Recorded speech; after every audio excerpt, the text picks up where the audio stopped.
Hello and welcome to this shorty episode of Josie and The Podcast. I am Josie and I am thrilled that you have joined me here today where I connect tech and leadership.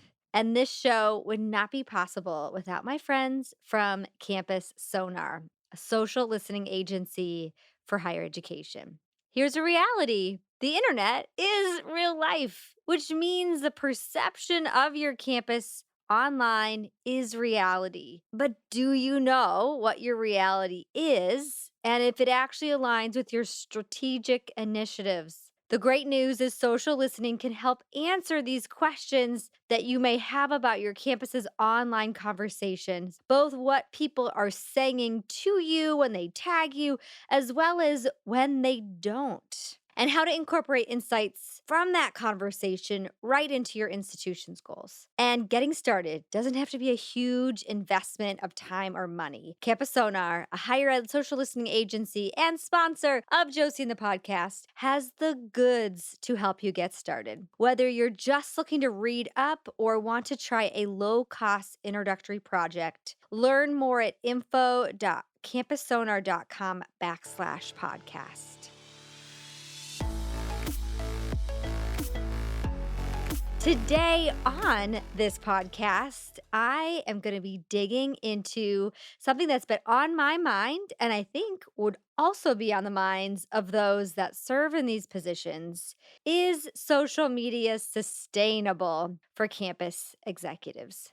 This last fall, I've had the opportunity to get in front of a number of different institutions and conferences where executives have been in the room, or the session was directly for anyone serving in the cabinet or a management team setting at that institution or conference. And we're actually cracking open potentially a bigger issue in the field. You could remove the word social media and ask the question, are these executive positions sustainable in higher ed? And I recently had an institute where I spent 6 hours talking about digital engagement and leadership to senior student affairs officers. And there's some struggles. The next day after they met with me, the topic was all about wellness, both of the students that they serve as well as themselves. I've been approaching this conversation about executive positions, executive presence, social media, and how we can make it simple and sustainable. If we already know these positions inherently are challenging with time and resources and wellness, I completely understand why someone like me comes in and starts rattling off all these reasons that you should be on and doing one more thing is a huge barrier to entry, and why one might not be completely open to it if what you've already got on your plate isn't sustainable. So, this is a moment of pause and empathy and understanding. The reality is that there are positions now on our college campuses in executive positions where the value and soon the requirement to have executives actively engaged on social is becoming more common and apparent. And we can't just keep adding platforms or encouragement for this to happen. There needs to be strategy that is sustainable, that's simple. And even what I shared at the Institute where I was a faculty of, what if this could actually feel soulful? Soulful strategy, so we can get back to the values work.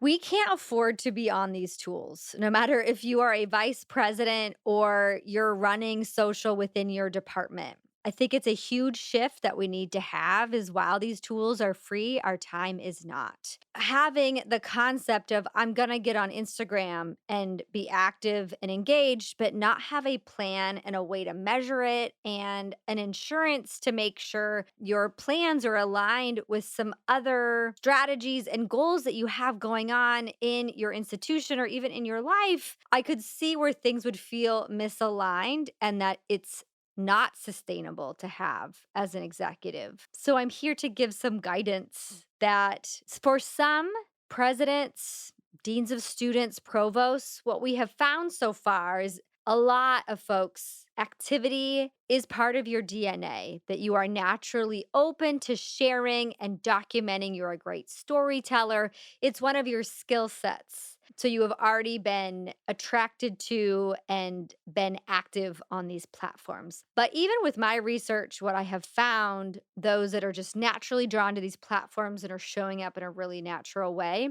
even they tell me they don't have a strategy. And when I say a strategy, I'm not proposing that we need to turn in complete, buttoned up, every minute of the day, what's going to be posted when, where, and why. But we need to get a little bit, at least closer to having the conversation about having a plan. And again, one that's simple and that is sustainable. My strategy process that I put executives through actually has them first think what platforms they need to get off of. And that kind of makes them sit up for a moment because I don't start with what we're going to add. The very first thing we actually start talking about is who are the people that you want to connect with the very, very most, or the ones that you seem to be having the most challenging time connecting with. And we expand what that people category is to a variety of different audiences, and we can break it down and segment it even further. And then we get talking about platforms. And the final thing is the actual strategy. But what I find what we're doing is everything in reverse. We're finding a platform, we're hoping our people are there or they're still there, and then we're guessing our strategy along the way. I've also found a few other missteps that I find those in these senior level positions might be doing within social. And the number one is social silence. And this could show up in a variety of different ways that you may have forgotten that you've got 3 Twitter accounts, or that you do have an account, but you haven't posted for years, or you have an account and you are active, but gosh, there was really something that you probably should have contributed to and posted something about based on something that was going on within the campus. The second mistake that I find are bulletin board methods. We have turned into promoters on our college campuses. And again, I understand we have lots going on, deadlines, programs, events, services, campaigns. But when you scroll back through your feed, and if it's all about asking your community to do something, that's asking a lot. How can we build a strategy that feels a little bit more blended and holistic? So when you are asking them to go to something, to sign up for something, to give, it really feels special and significant. And that it's not just another tweet with another promotion. The third mistake is a hands off approach. I can tell when I scroll through feeds of those that have just quickly signed up for platforms, but then handed them off to others without a lot of integration and understanding, that that isn't actually that president or that vice president's voice. You can tell that is someone else. It feels quite maybe stale, cookie cutter, institutional, you could even say, because these platforms do require personality. And I do find examples where a chief of staff or an executive assistant or a director of marketing have successfully been able to fully manage a executive's social media presence, but it doesn't happen overnight, and one needs time to really build that. And the final mistake that I find executives making are misdirected ROI, that you may have unrealistic expectations of what it's going to take in order for your platforms to grow, what your audience is actually wanting to engage with, as well as your own time required. But even with those mistakes, recognizing those, there's so many shining examples for you to find. Some of these you're not going to be able to tell just through scrolling someone's Twitter or Instagram feed what their strategy is and whether they would define it as successful or not. So my homework for you is for those that you enjoy to follow, those executives that seem to have a presence that you find attracted to, and maybe you'd want to integrate some of their practices into your own presence, is reach out to them. Ask them what their strategy is, what their framework is, their practices, their down to their when do you log on and engage. Because I wouldn't be surprised if there's more things going on behind the screen that you may not be aware about.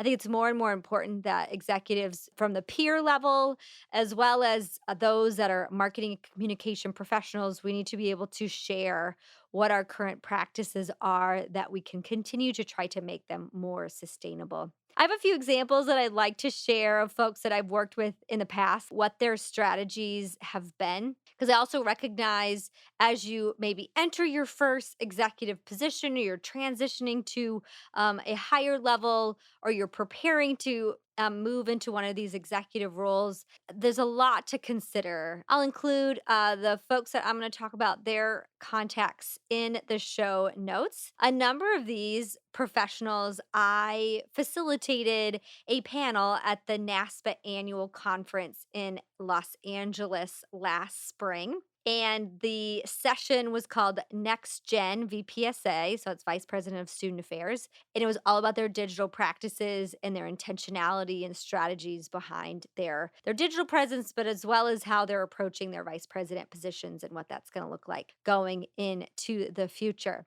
Ed Cabella N is the first one I'd like to share. He is the vice president at Bristol Community College. He's on a variety of different platforms. He was very active in digital spaces, early adopter, you could say. And he was also on the podcast, recently transitioned into that vice presidency role within a community college. His strategy, he chose to segment and separate his Instagram account. He has a account that is much more of the home life, the marathons that he runs, the adventures, the travels, and the colleagues and connections. But he also has another one that's branded a lot more clear of his vice presidency role within Bristol, a lot more of elements within the campus, very much branded. If you look through that feed, and again, I'll include it in the notes to the show, you're going to just see a whole grid of school colors and celebrations. He continues to have his LinkedIn presence. If you look at his LinkedIn, which I really encourage you to follow him there, he has created individualized graphics when he's announcing positions. So it's not just dumping the link of the latest position you're hiring for, but he's creating a visual, which those actually do very, very well on LinkedIn. Of course, those can also be shared out to places like Twitter and Facebook as well. He's also chosen to document a lot of the development that he's doing with his director team over the summer and into the fall of different professional development opportunities. So showing the growth that he's taking his portfolio through, I think is a great example. And while one might think, well, you've added another Instagram account, how is this making your social media strategy more simplified? For him, being able to curate his audiences was a strategy, did make it more simple to know what he was going to post where. Especially on Instagram, this is the biggest navigation that I find that campus leaders come to me with is, gosh, I've used this page all to post things about my kids and my travels and my home life. I'm not quite there yet and ready to just add on my position into that same feed versus the days of folks creating two Facebook accounts, which I still to this day do not encourage. On Instagram, what we can create is a Instagram personal page. So, and maybe you completely close that down and make it so you only accept connections. You get to make that choice. But the other one that I really like for a branded account then is these branded accounts you can create on Instagram that not only give you more data, but you could do sponsored ads and collaborations that way. And I would just say, just make it really clear based on the two which one is for your institutional account that you want to connect with students on. Make that bio super clear and inviting then for everyone to find and connect with you there. Maybe make the difference in your bio and even your username on that other account, something that also communicates clearly what that is or isn't. My choice, if I was in an executive position, I would not want to. That is just like too many things to do. But what's nice on Instagram is you can easily switch accounts, just like on Twitter within the same frame within your mobile. So that is nice. So at least the toggling dynamics can be simpler. Y'all heard last week, hopefully, from Mordecai Brownlee, Vice President, Student Success at St. Philip's College. And we got all into his strategy, how he's jumping on to Twitter just about every day. He's got a video strategy for Monday. He's doing inspirational, aspirational stuff throughout the week, and then a call to educators at the end of the week. He has a plan set in place where he is going onto those platforms to know the content that he's going to share. One thing that we didn't get into that I don't have an answer for, but I would love to know, like, when he does choose to jump back in to reply, to engage, because that's another huge element that you cannot forget about, is going back into actually engaging and interacting back with content that you just put out there. So make sure to go check out that episode and you'll hear even more about our conversation. Dr. Angela Batista, she's the vice president at Chaplin, and I asked her about how has your digital engagement use changed since she became a vice president within this last time frame. She shared, I've identified particular areas in higher education to post about regularly and strategically highlight areas of passion, expertise, and critical learning for the profession. And I especially see her doing this on Twitter and on LinkedIn. And she's posting articles, informational, highly timely topics for that educational lens, things that she's passionate about, things that she thinks that the field needs to know about. She goes on to share, I believe that it's important for our constituents and network to have a sense of who I am as a person, but that I must be intentional in managing that presence. To this end, in addition to posting about my work, I use my Facebook and Twitter to post about travel and cultural experiences, social community, volunteer experiences, and of course, my puppy, Toby, which I love. That puppies also can be part of your strategy. Having honestly just that list listed out is a strategy to start with. I also want to share about Tim Miller. He is the vice president at James Madison University within student affairs. He has a Facebook business page. Business pages are those like pages. They also then you can have more data, which we really need, and to talk about that a whole lot more. But you also could potentially invest in running ads and sponsored opportunities on those pages. He shared with me the reason why he created a business page as a vice president was because he found on his friend page, he was jumping into groups, especially the parent groups, to clarify and to communicate with parents. But then what would happen is they would then all go to his account to want to be friends or to DM him with questions and concerns. So his strategy with this Facebook business page was actually to primarily engage with parents. We know that less and less teens and young adults are on Facebook,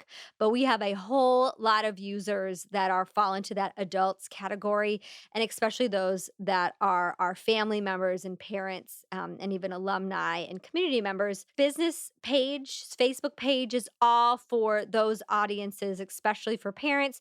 And what's nice about the business page on Facebook, you can add multiple users. So when you do get those DMs, the ones that maybe are timely or ones that you can send to other people on campus to be able to give you resources for, you can have other people logged in within that account. I have heard some concerns and even frustrations about how many DMs executives are now getting from Facebook to Twitter to Instagram. Instead of just being frustrated about it, we do need to talk about it. We need to have a strategy for it. Either you make it clear in your bio that you will not reply to DMs, and where's the best place to contact you because they're just trying to connect to you in any way possible. I sometimes have a hard time finding folks' emails on the campus website. So that might be the other issue, is they just can't find your email where you actually want them communicating and connecting with you to ask questions. However, if you refer to Ajay's interview last fall, he talked about how he was engaging with direct messages with students. A lot of these were just really quick replies, getting other folks in his office also to support in answering questions, but also potentially then clarifying you know what, this is our process. This is where you should go next for to answer that, to get that fixed. That can also be a strategy. Going back to Tim's use of social, and again, he's a really fun follow: Twitter, Facebook, LinkedIn, Instagram. He's also got the website blog that he's present on as well. I asked him, well, what is your why for being online? And this is also part of the strategy. And I think will bring in that soulful strategy that I think will really resonate with a lot of campus leaders. He says, I believe we need to be in the spaces where our students exist. I connect with parents on Facebook and students on both Instagram and Twitter. I connect mostly with the field of professional folks on LinkedIn. Each place has its purpose and audience, and I find they all have value. I also think that we can't allow our online presence to overwhelm the importance of personal touch. Nothing is more important than giving our time and presence. Social media is an extension of this, not a replacement. And I would echo that as well, that social is a tool. It is not the resolution. It is not the end all. It is the spark. It is the connection, the bridge. Whatever metaphor that gets you there is what I would like to echo today. He goes on to share, there is no different than what I do on campus. Students are in the library, so I go there. They eat in the dining hall, so I eat in the dining hall. They go to work out at the rec center, so that's where I go work out.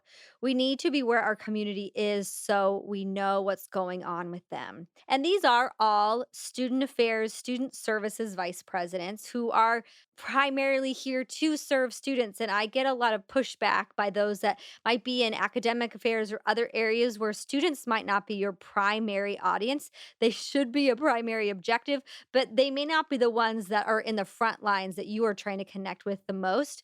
So I just encourage you to think about what your why would be, along with what that audience is. If you just replace the word students with whatever your people are, if it is alumni, you go to where your alumni are or what they're doing or the platforms that they are already on, and then just remix it that way to make it make sense for the work that you do. So, what I put folks through, and that sounds really intimidating, but I think what we need to get simple and sustainable is a little discernment. I worked at Loyola Marymount University for a number of years, so I feel quite connected to this concept and this exercise of discernment, of reflection that can lead to self awareness. This is also a concept that we need to expand to our children, our teens, young adults about social media. But discernment, I think, will help lead us to some strategy that can be really meaningful. As I shared earlier, it's first people and then platforms. We think about what we immediately want to impact today, and then what's the long term legacy that you want to leave on these tools. Again, it's not the end all. It is the spark, it's the connection, it's the bridge. How can these tools help you connect those two? And that's what this whole freaking podcast is about, trying to connect tech and leadership. So, these discernment pillars. They're reflection and action items that are going to get you thinking about your this bigger question of why, but also what's realistic for you, what's sustainable, and what impact you actually want to make. The first one is thinking about who your community is and who you're trying to activate. There is going to be a really simple worksheet in the show notes that gives you all these goodies. But in case you are driving or you are briskly walking or running to your next appointment, just sit with these for a moment. Feel free to press pause or come back to them or grab that worksheet on my website, josieahlquist.com/podcast. Community engagement and activating your people. I want you to think about your ideal community, your audiences,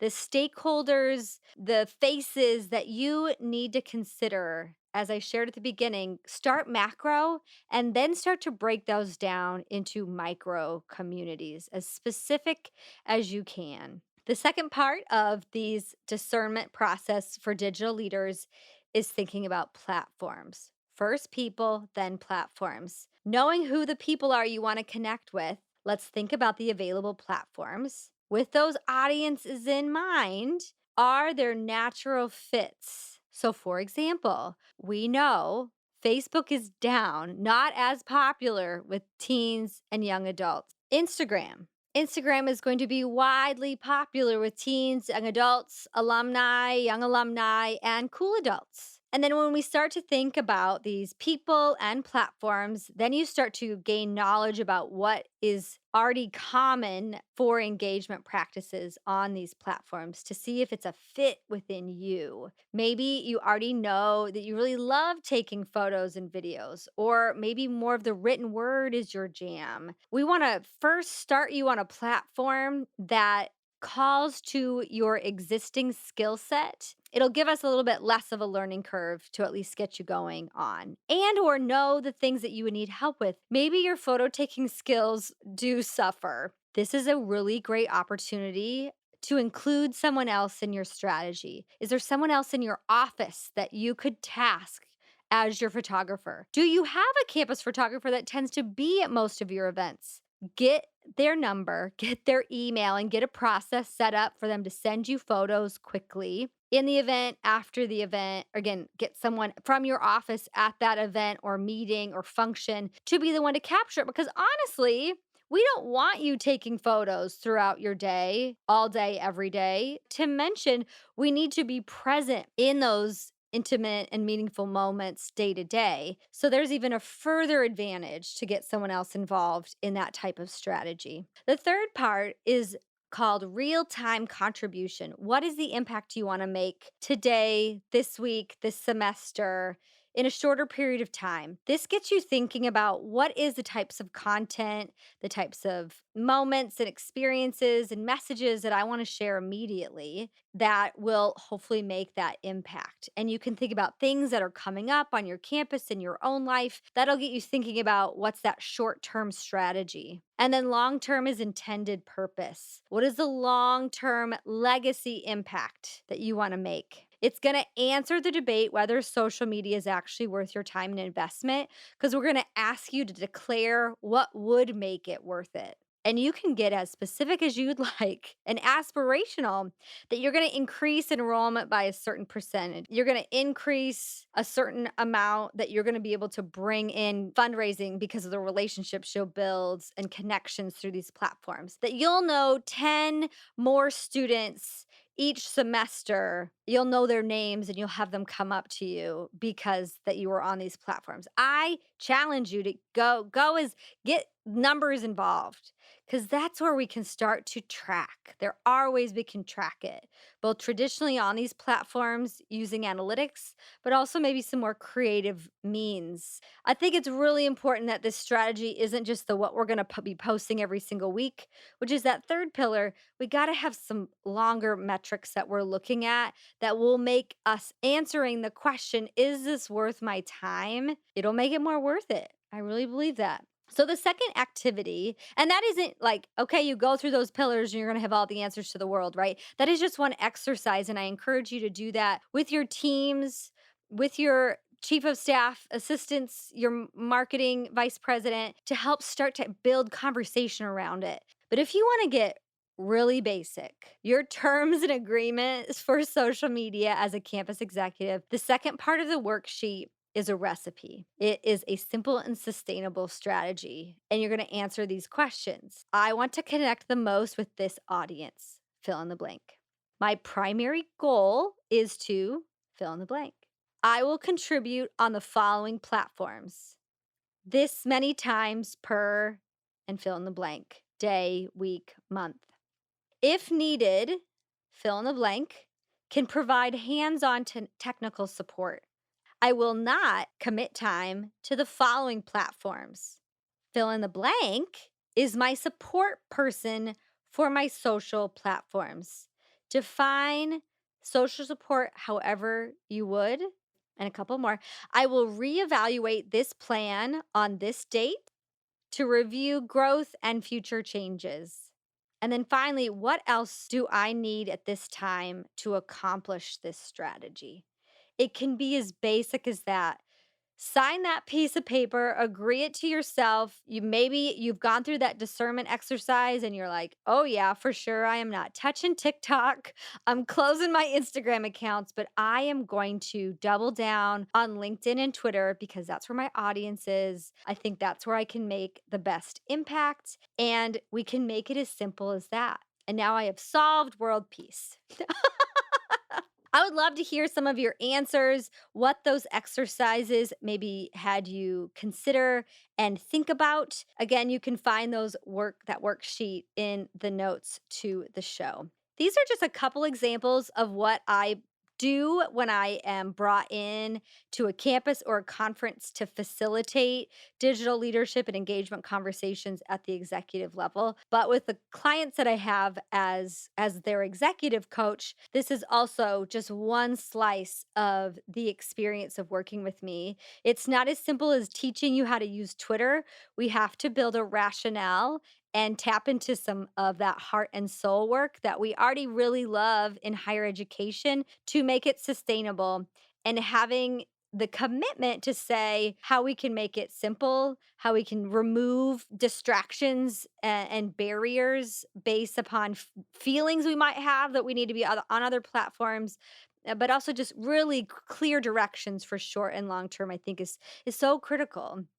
Take us back to the original question. Is social media sustainable for campus executives? I believe it can be, but you're going to need a strategy and you may even need support. For some, you've figured out a process and timing that you can log on and create content and do the engagement work back and forth. But for some others, based on your DNA or your schedule and timing, you're going to need to activate other folks around you to make this happen. This is why I've created the Connected Exec Coaching Program. Since 2017, I've served as an executive coach to AVPs up to soon to be presidents. From one time consulting sessions, brand audits, and my signature 3-month coaching program, you'll get customized support and a sustainable strategy that's going to align with your values and your institution. You can learn more about my program. Go into my website, josieahlquist.com.